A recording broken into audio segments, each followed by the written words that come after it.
Hello and welcome to a very special How I Paint Things. Now today we're going to cover the Iron Hands, the 10th Legion, or chapter if you want to be more precise. These guys are so easy to paint. Now a lot of people will give you a little bit of stick and ask, when are you going to finish them? But the cool thing about black armor is it's pretty easy to do, especially with these guys. Now it's worth pointing out, I came to this tutorial, let's say, a while back somebody asked me how I would paint Medusan Immortals. Now they're a special unit for Warhammer 30,000, or the Horus Heresy, I believe is the name of the system. And unfortunately they were beyond me. I tried a few different ways. They've got this really cool sort of mottled metal effect, greens and browns and everything mixed into them. No matter what I tried though, I couldn't quite replicate that effect. So unfortunately, I can't really show you how to do that, but in fooling around, I did stumble onto this particular method. So if this looks all right to you, it certainly does to me because it's how I paint my army, follow along. Let's get a look at the paints we're going to use and how you can paint your own Iron Hands. Now, if you're looking at painting Space Marines and you're a little concerned about, how many paints it might take, may I recommend to you the Iron Hands? Because this is pretty much everything you're going to need. There'll be one or two colors later on when we get a highlight, but this is pretty much anything. Now, we've got here, we're going to start off with Lead Belcher, and we're going to do all of the metal details. His chest eagle, his hand, his bolter. Now, this fella is going to be a sergeant, and Iron Hands, their clan organization is a little bit different to the ordinary sort of Codex chapters. So, to mark him out as a sergeant, I'm going to give him 2 silver hands. It's really up to you how you want to do it. Some people give them the red helmets, white laurel wreaths on the helmet, but for the easy way, I'm going to give him 2 silver hands. All right, induct him into the upper echelons of I've had my limbs hacked off. Very cool. Then, once that's dry, we're actually going to dry brush the whole model in Necron Compound. Now, what this is going to do, when we shade over the top of it, we're going to get a very faint, sort of sparkly texture to it. Especially around the edges, as if we were dry brushing normally. What we want is just enough of this Necron Compound to lift this up from black. All right, because you can do all the other details, leave the armor straight black, and call it done. All right, but we want it to look a little bit cooler, and it's not very difficult to do this. Over that, of course, we're going to do our Null Oil. And then when that's dry, you can choose how you want to highlight your silver. Now you can choose between either Ironbreaker, Runefang Steel, or maybe you want to use Stormhost Silver, that's up to you. But the reason why I put these both here is because it's a choice. I am going to plump for Runefang Steel because I really like a very sharp highlight on my metal. I like it to look like it's shiny as. So I'm going to put the Ironbreaker aside. You don't have to use that one, okay? So we're down to, 7 paints? All of his equipment we're going to do in Rhinox hide, so we want that sort of warm leather. This adds a little bit to the miniature without really changing up his color palette. Rakarth Flesh and Scream of Pink will do his purity seals if they happen to have any, and then, because what would it be without a little bit of Agrax Earthshade over those 2? That's it. That is it. All right? So, without any further mucking around, let's get straight into it. So, a little bit onto my palette there. I've got just a little bit of water in my brush already. All I want is for it to slide smoothly off the brush while still keeping that coverage. So, everywhere that's going to be silver, on goes your Lead Belcher. And this is not a particularly taxing stage, right? All you're doing is just cruising around, filling all of these areas in. Now it's worth pointing out there are schools of thought on whether or not the shoulder trim on your Iron Hands should be silver or not. In previous editions of the Codex it was. If you want to, then I recommend, of course, you go ahead and do it. It's not at the moment from what I remember, and I quite like the really dark appearance that no shoulder trim gives. So I'm going to skip it on this guy. Now, once those have dried, nice and easy, you see there's not a huge amount to do. It's really up to you whether or not you want to do these little nodule thingies on the power plant if you want to do just the rims in silver, but I like doing that a little bit more, so there's a bit more to see from the front. It's up to you though. Now what we're going to do is some Necron compound, and I just want to show you. I've got here my large Citadel dry brush. You can use this quite happily, but I'm going to use one of my little cheap brushes. These are synthetic, and the reason why I'm going to use this is because of how soft the bristles are. Like if you see, like I'm applying no pressure there. It's kind of difficult to show you without you knowing how hard I'm pushing, but trust me. Why this is because when I'm dry brushing on this miniature, I don't want to leave a lot behind at all. And the soft bristles are going to mean that unless I'm really forcing it down, it's not going to be a problem. So grab our Necron compound, but get some in your brush and really work it into your kitchen towel. All right, you want most of your Necron compound off your brush. And then, same as always, just a quick flick along the edge of the base to see how much you're going to leave behind. And that's pretty ideal. What I'm going to do now is, like I mentioned, just lightly over all of the armor. Paying attention to make sure that I catch the sharper edges. But I'm also going to try and just add a little dusting of this along all of the smooth areas too. Because we want that faked out silvery effect.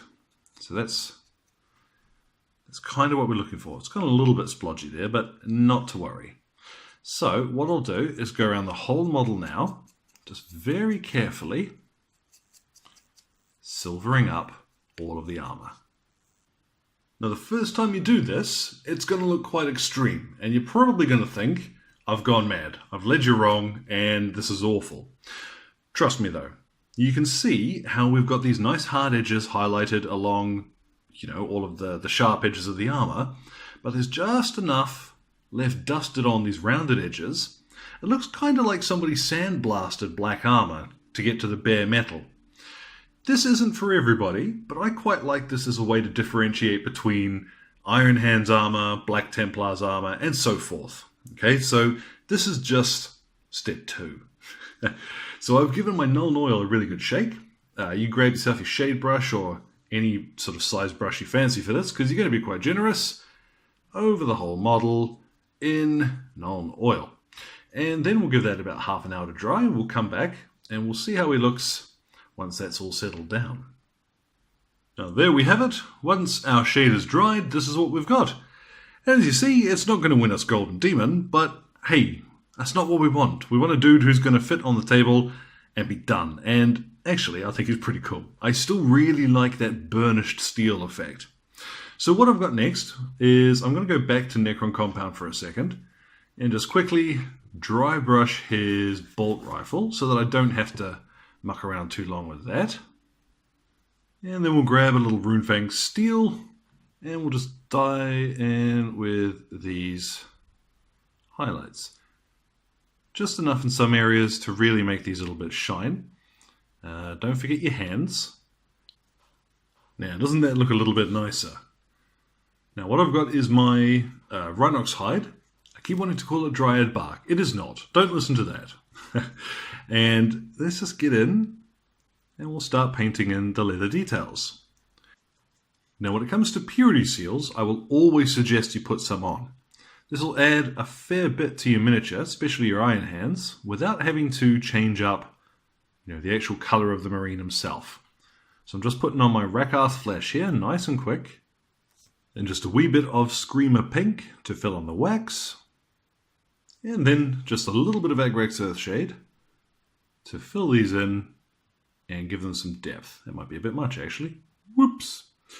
Now I would suggest at the same time, go back to your non-oil and you can fill in the areas that we did in the leather areas. All right, so just give them a little bit more depth too. Now with those couple of areas done, there's really only one last bit to finish where this guy's really finished. And that's going to be to do his eyes. Now eyes can be a mission, but there is an easy way. Now you can just bop in a little bit of Mephiston red, I'm showing my age there, and call it done. But I've got here some white scar. Now I'm going to do one eye on camera here, and then we'll... I hate doing eyes on camera. It's not easy. Alright, so all you want to do is paint just a little straight white line into the socket. And if it helps, flip them upside down and do the other side. So I'm going to do that now. Then you can grab yourself a glaze. Now I'm going to use bloodletter because I want red eyes, but obviously just pick the color you want to use. Let's get in there and maybe a little less on my brush. Just use it to fill in that eye socket area. If you've got enough on your brush, all you need to do is touch it to the surface and it will flow out to fill. Let's get in there. Boop. To fill that area. And you can tap it a couple of times to add a bit more. And there we go. Let's see how that looks when that dries. Now to really finish him off, I've got just 3 more colours, and we'll go through each of those in turn. I've got Doombull Brown, Flayed One Flesh, and Pink Horror, and these are really just for a couple of highlights. So if you want to save a couple of dollars, you don't need these straight away. So Doombull Brown, we're going to use to edge in the leather, and you'll see it gives us this really nice warm leather effect. This doesn't need a huge amount, and it will darken down as it dries, so don't worry if it goes on looking a little bright. It'll calm down of its own accord. Now when it comes to doing the Pink Horror on the wax seals, I like to do sort of a broken line around the edge. You can highlight just the whole ring, but I like to do just a couple little broken bits to give that impression that the wax is, not perfect. So just a couple of touches there. We're ready to rock and roll. Then just a wee bit of Flayed One Flesh to do these purity seals. Again, you can be fairly sparing with this, just along the edges and corners, or you can fill it in completely if you want quite a bright looking paper, but I like the more sort of scratchy, very 40k look.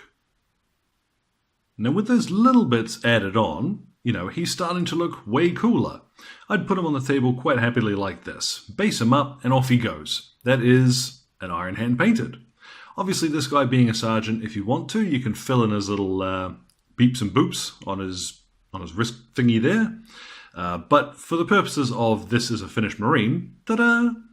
Now what I'm going to do is pop a Munitor and Varnish spray over the top of him. You could instead use like a brush-on matte varnish if you're more comfortable with that, but you'll see why, I think, in a moment, why a varnish of some description is going to look really good.